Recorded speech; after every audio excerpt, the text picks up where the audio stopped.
사무엘하 20장 14절에서 22절 말씀까지 함께 나누도록 하겠습니다.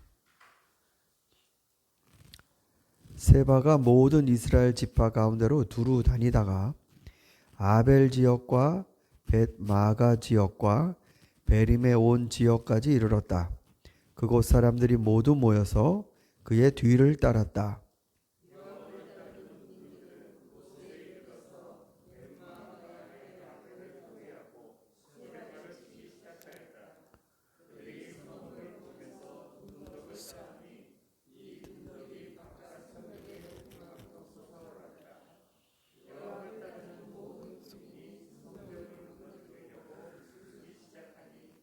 그 성읍에서 슬기로운 여인 하나가 이렇게 외쳤다. 제 말을 들어보십시오. 좀 들어보시기 바랍니다. 제가 장군께 드릴 말씀이 있으니 요압 장군께 이리로 가까이 오시라고 말씀을 좀 전하여 주십시오.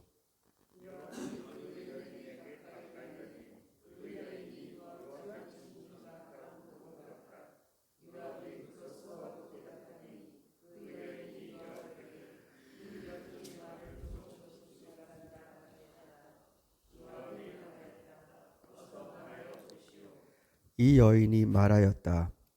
옛날 속담에도 물어볼 것이 있으면 아벨 지역에 가서 물어보아라 하였고 또 그렇게 해서 무슨 일이든지 해결하였습니다.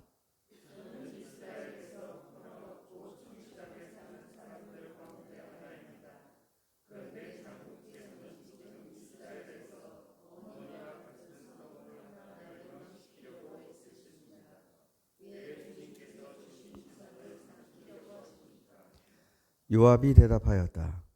나는 절대로 그러는 것이 아니오. 정말로 그렇지가 않소. 나는 삼키거나 멸망시키려는 것이 아니오.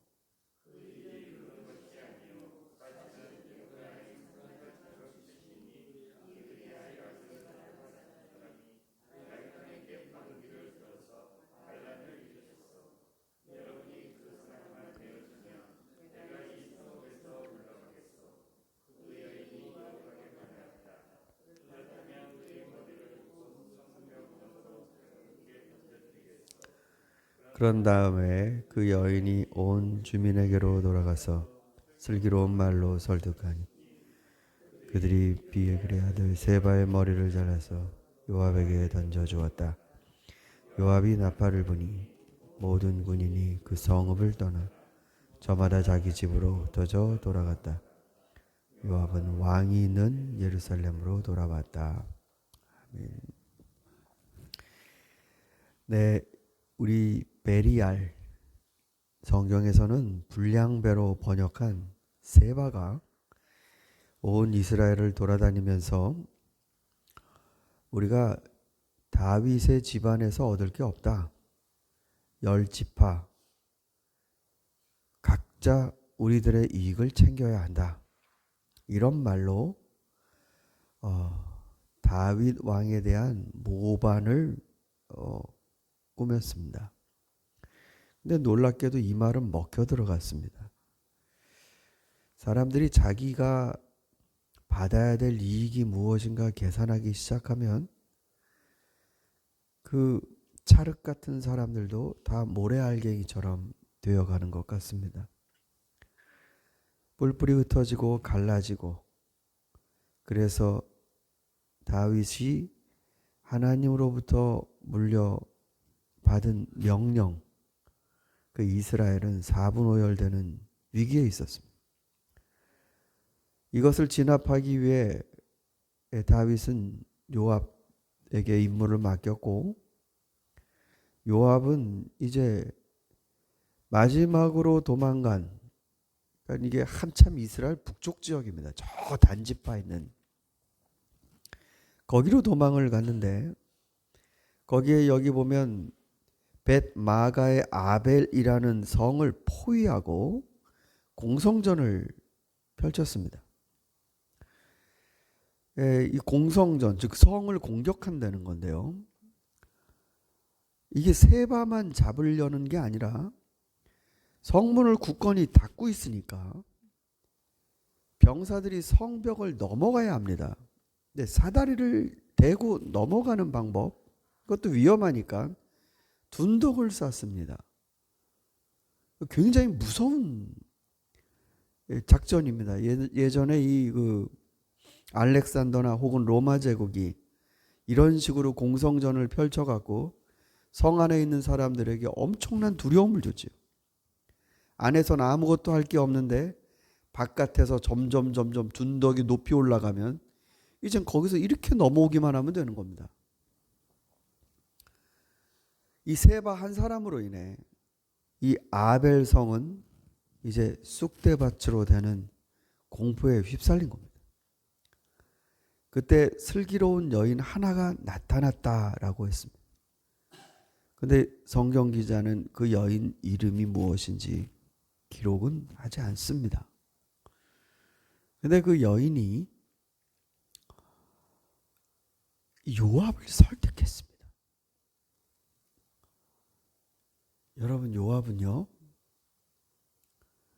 칼집에서 빠져나온 칼 같은 사람입니다. 즉 사람에게 반드시 상처를 주는 칼은 아주 잘 들어요. 그런데 반드시 불필요한 피를 보는 안전장치가 빠져버린 그런 칼과도 같습니다. 다윗 말도 안 들어요. 다윗이 살리려는 사람은 죽이고 다윗의 마음을 오히려 윽박지르고, 이 요압은 제압되지 않는 사람이었습니다.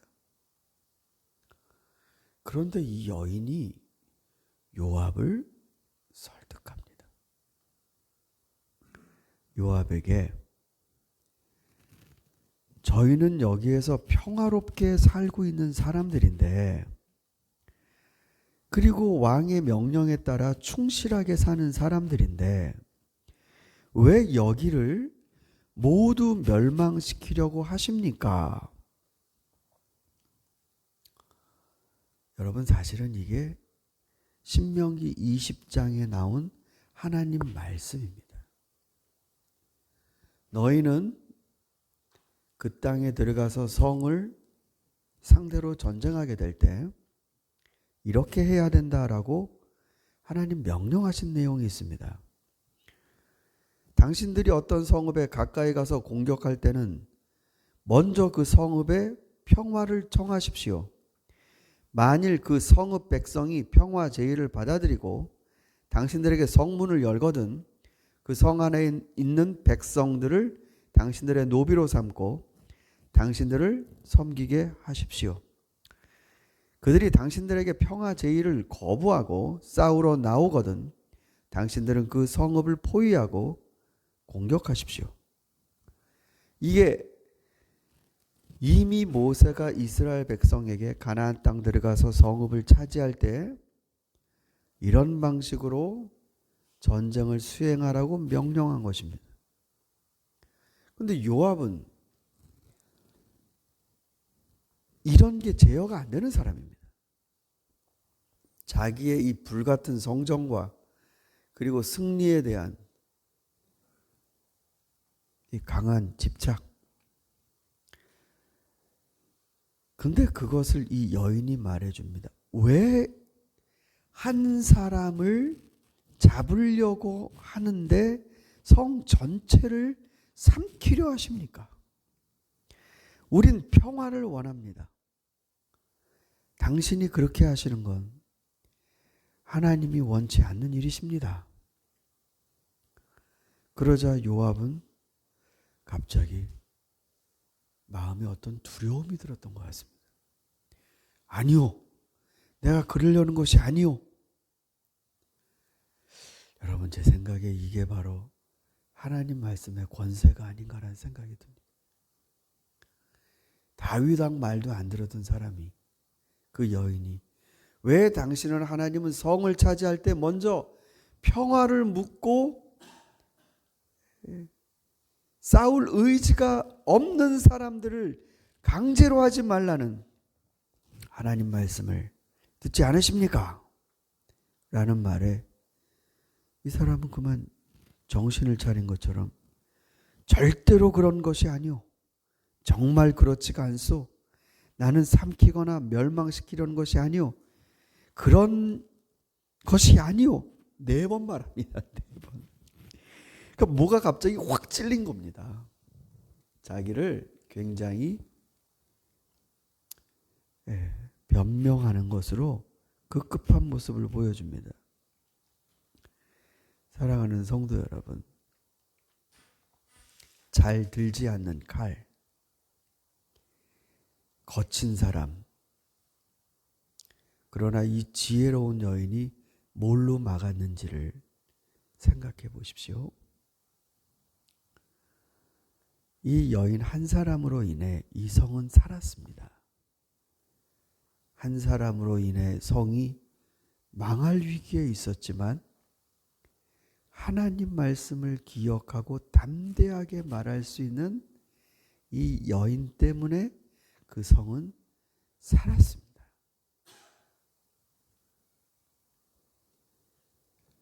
여러분은 하나님의 말씀을 여러분 마음 안에 두시는 깊이 간직하시는 능력들은 많이 발달하실 수 있습니다. 그러나 이 말들로 다른 사람의 마음을 멈추거나 혹은 그에게 용기를 주거나 이 말씀이 정말 힘이 되실 수 있다는 걸 여러분은 믿으십니까? 하나님 말씀은 날선 검 같다. 어떤 칼보다도 예리하다. 단단한 바위도 쪼갠다. 라는 말씀이 있습니다. 이치에 맞는 하나님의 말씀으로 그 사람에게 마음의 문을 열 수도 있다라는 이 예를 저와 여러분이 써먹을 수 있는 실질적인 은혜가 될 수 있기를 바랍니다. 하나님의 말씀, 그 요압, 다윗 말도 듣지 않았던 요압에게 겁을 주었습니다. 오늘도 우리가 하나님 말씀을 의지하고 기도를 합니다.